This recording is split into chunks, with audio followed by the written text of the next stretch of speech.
Hello and good evening. I am Alphonso McGriff III, and this is Alphonso Speaks. And I like to use this platform to promote the conscious conversation experience. And conscious is an acronym. Conscious is an acronym. The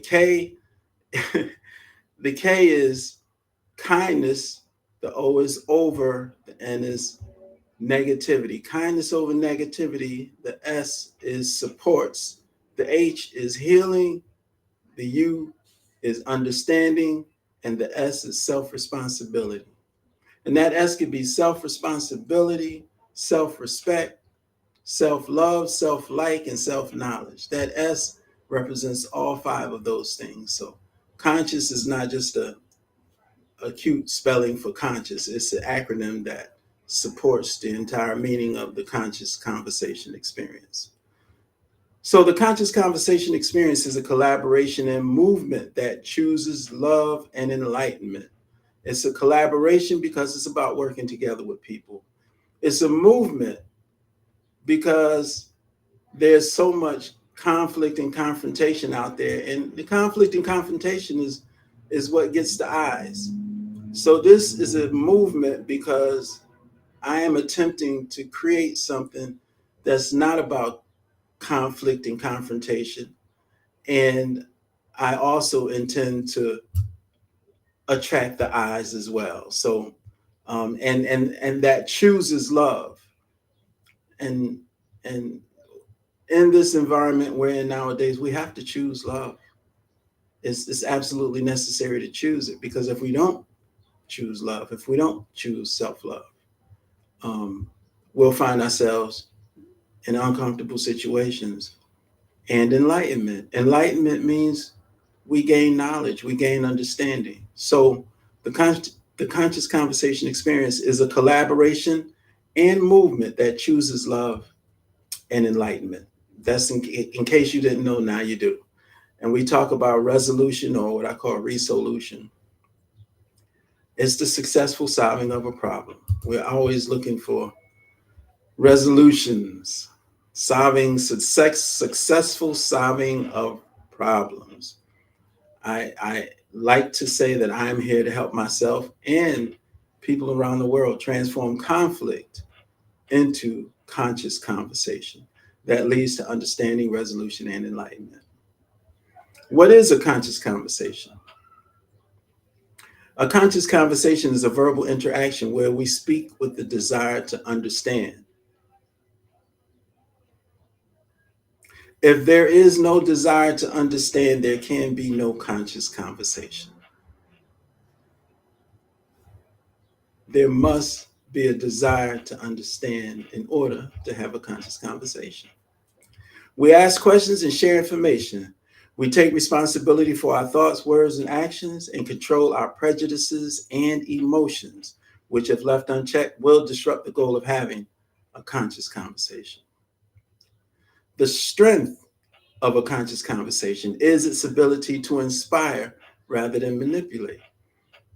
When I say inspire rather than manipulate, that means that it's more about sharing information and allowing people to take the information and bring it inside and make a decision as to whether or not the information will help them become a better person.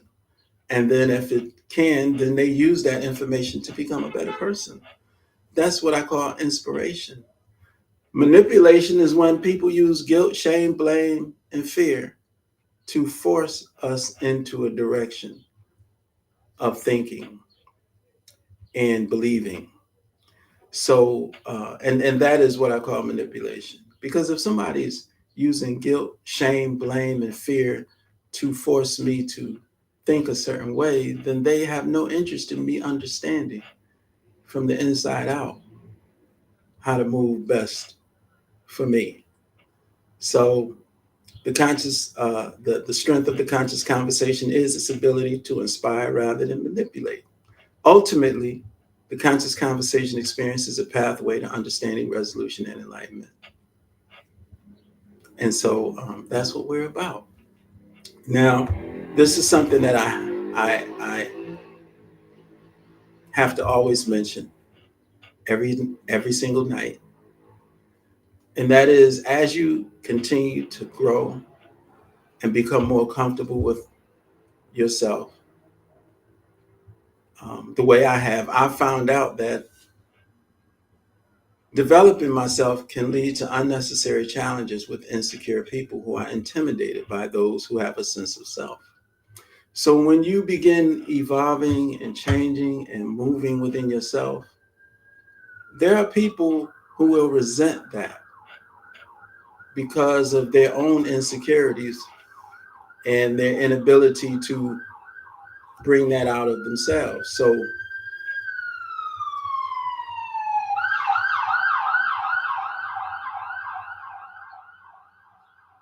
letting the drama go by. Um, so when people are insecure because of our security or because of my security, there's nothing I can do with that. But I can't let people break me down or discourage me from wanting to grow and become better.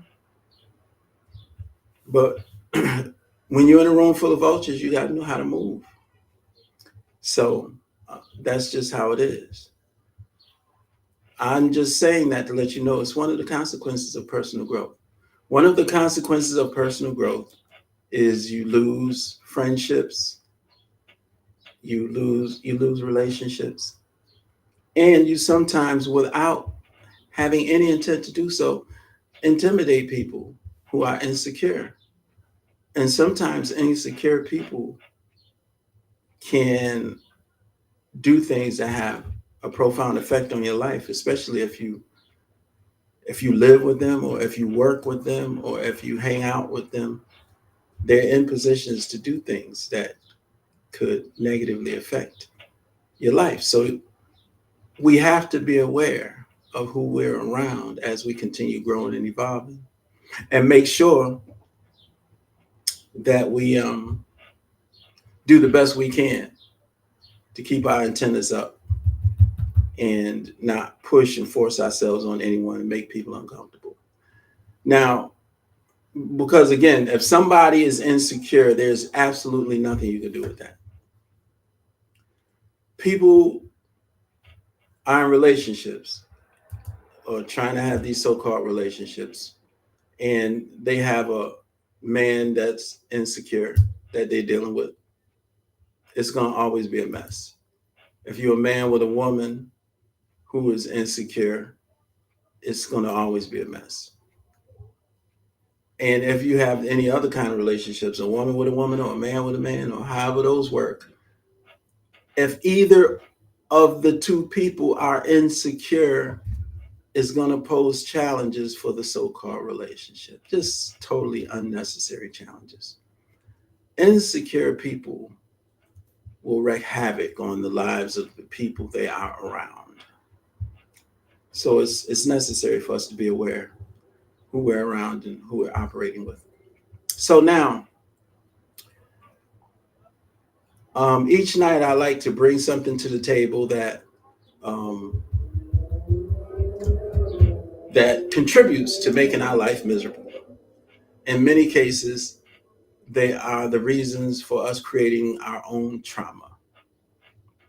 And so tonight, I'm talking about when I compare my life and reality to anyone else's life and reality for any reason, I'm setting myself up for misery. Number one is because we have no idea what's going on in other people's lives. We have no idea. And I don't care how rosy anybody's life looks. I don't care how much money anybody has. I don't care how much the couples get on the interweb and slow dance and present their relationship is so wonderful. And every time they're on social media, they're doing something together and everybody's having a wonderful time. There is no human being on this planet that gets through life without challenges. That's just a human reality. So Anytime I compare my life and reality to anyone else's life and reality for any reason, I am setting myself up for misery. It never makes sense to look at somebody else's life and think we should have that life, or we wish we could have that life. We wish we could have the money they have. We wish we can have the house they have. We wish we can have the kind of cars they have. At the end of the day, you have no idea what's going on inside that reality, because they have challenges too, just like we all do. And I sit here tonight, just like any other human being. I have challenges as well, and many times the quality of our life is determined by the quality of the decisions we make when these challenges come forward. So we have to really focus heavy on the kind of decisions we're making when we have challenges, because our decisions can go left or they can go right. And one thing about when challenges come up, if you start letting yourself go, and then you start eating crazy and you start staying in the house and keeping the blinds closed and wallowing in the challenge, then it can't get better. It's impossible for it to get better. It's so much better. And I'm speaking from experience. You know, I've had challenges that could make me want to sink into that place. But fortunately, I've learned enough to deal with really, really tough challenges so that when they are in place, I start looking around for how to keep myself engaged in what's important to me and what means something to me. Um, Keep myself engaged in my health and my my projects and my ideas and things that are important to me, and knowing that this challenge is not going to be here forever. I have to figure out a way to get through it one way or another. And so I just keep moving. And I don't spend a lot of time worrying about the future, like thinking down the road and multiplying the problem, and what do you call it when we start making ourselves start breathing heavy and overwhelming ourselves with the thoughts. Stay in the present as much as possible. Stay in the present as much as possible. Stay focused on what's important to us and continue to improve ourselves personally, because those are the things we can control. And sometimes when these challenges come, there are a lot of things we have no control over. So it makes no sense to be worried about those things. But we do have control over ourselves. We can continue to work on what's important to us. We can continue to even work on ourselves, work out if we need to, stay focused on eating healthy, all of the other things that we have control over during these challenges or the things we need to focus on. So we should never compare our life and our realities to anybody else's, because that's a guaranteed misery when we do that. Guaranteed misery. I can't say it enough. Comparing your life to somebody else's is guaranteed misery. So that's basically the opening, and that's the opening I'll do every night. I'll talk about something that guarantees our misery so we can get rid of that. And I talk about what a conscious conversation is. And so tonight's subject at hand is what I call passive aggressive behavior. And during a conscious conversation, we discourage passive aggressive behavior towards the speaker or a person who is speaking. Passive aggressive behavior involves actions that are not overly obvious, but are rooted in a desire to disrupt or dishevel the speaker or the presenter, or disrupt or dishevel somebody who you don't agree with. So we resort to passive aggressive behavior when we don't like the perspective that is different from our own. We don't want to be open with it. We don't want to shout, I disagree. We don't want to do open things, but we do little sneaky things. As a result, we're not interested in the conversation or the desire to understand what is being said. Passive aggressive behavior includes negative body language, such as just raising your hand over and over again in front of the person who's speaking, as though they don't see your hand being raised, as though they don't know that you may have a question or something. And if they don't respond to you immediately, if you're not being passive aggressive, put your hand down and give them a chance to complete their thought, and then maybe they can answer your question. Passive aggressive behavior also includes negative facial expressions associated with disagreement.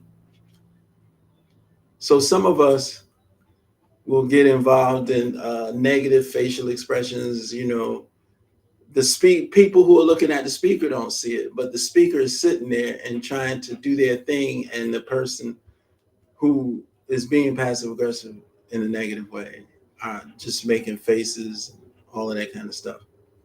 Another thing some passive aggressive people do when they don't like what a person is saying, they'll just pull their smartphone out and then they'll just start texting, right in the person's face, like, while they're speaking, just trying to let the speaker know indirectly that what you're saying means nothing to me.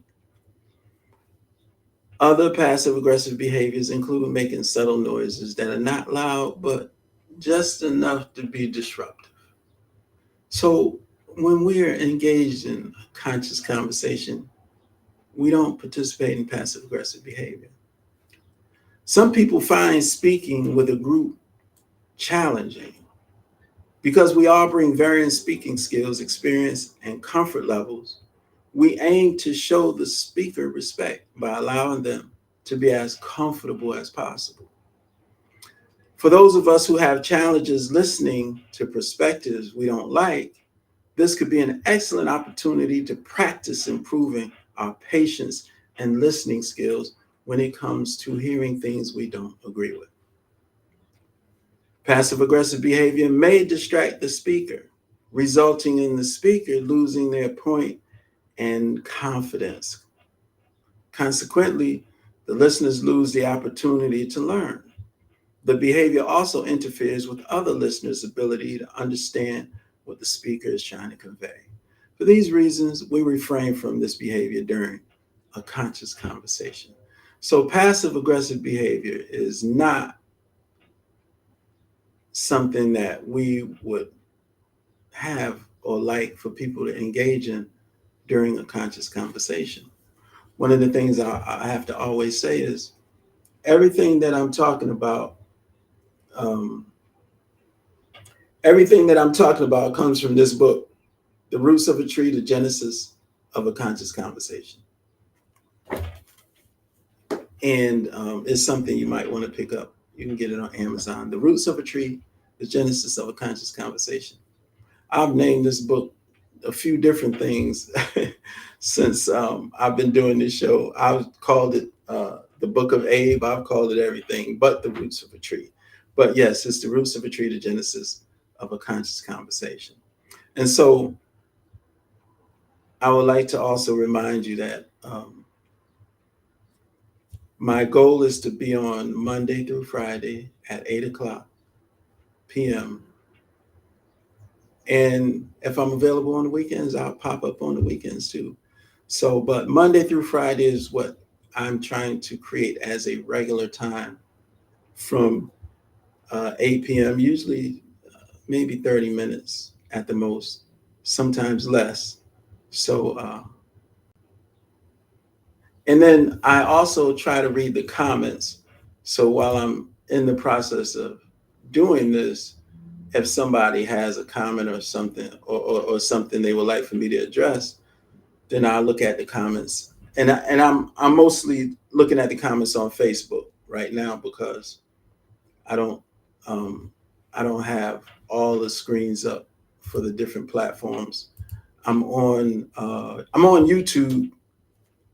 There's a channel called Alphonso Speaks on YouTube that is also live as well. And I'm on TikTok. Alphonso Speaks Now on TikTok. Um, when I'm live, I'm going live on those three social media outlets at the same time. Alphonso Speaks on YouTube, Alphonso Speaks on Facebook, and Alphonso Speaks Now on TikTok. So, if you are more comfortable with one of those other two venues, that's cool. Again, if you had any comments or thoughts or questions, if you type them in, I'm on Facebook. So if you share them on Facebook, then I can respond to them on Facebook. This is something that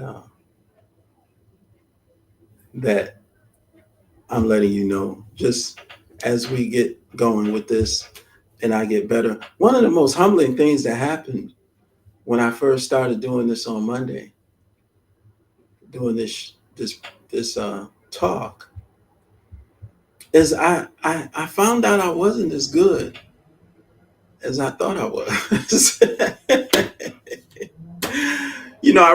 I really had convinced myself I was a great speaker, and I am a great speaker.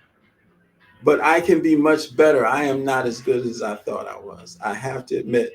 And so every night when I do these, I go back and I listen to them over and over again, because now for me it's about figuring out how to become better each night, because it was a humbling experience for me to realize I just wasn't as good as I thought I was.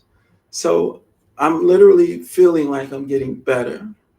And that's a good thing, because I plan on being one of the most blessed and requested speakers in the world.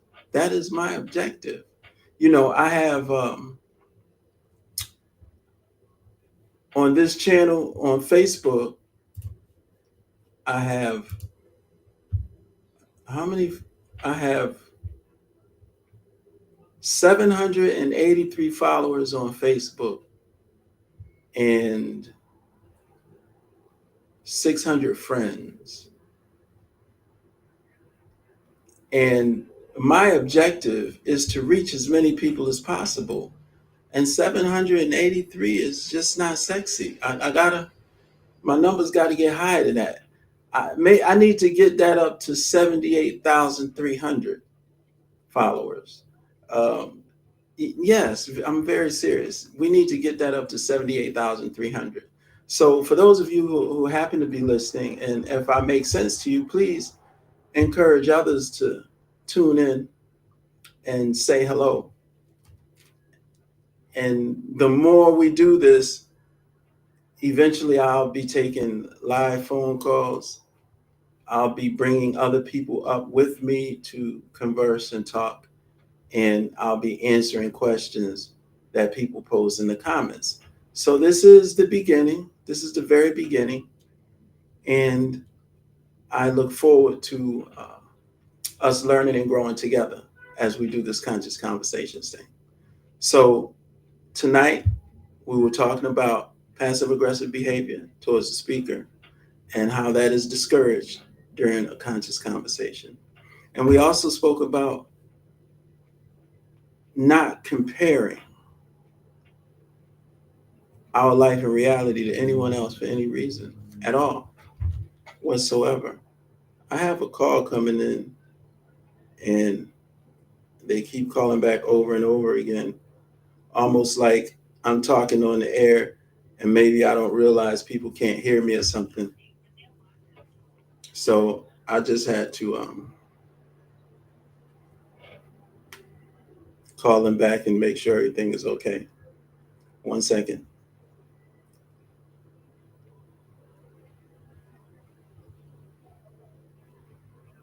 Hello? Hey, what's up? Everything okay?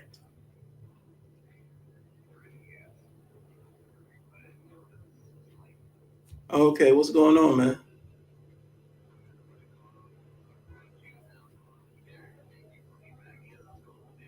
Oh, okay. Well, I'm doing the show. I'm live on Facebook right now. So I'll be done in a few minutes. So look, call Uncle Derek, and then if you want, you can call me back. All right. Peace. Yeah. So that was the nephew calling. He sounded like he got some things on his mind.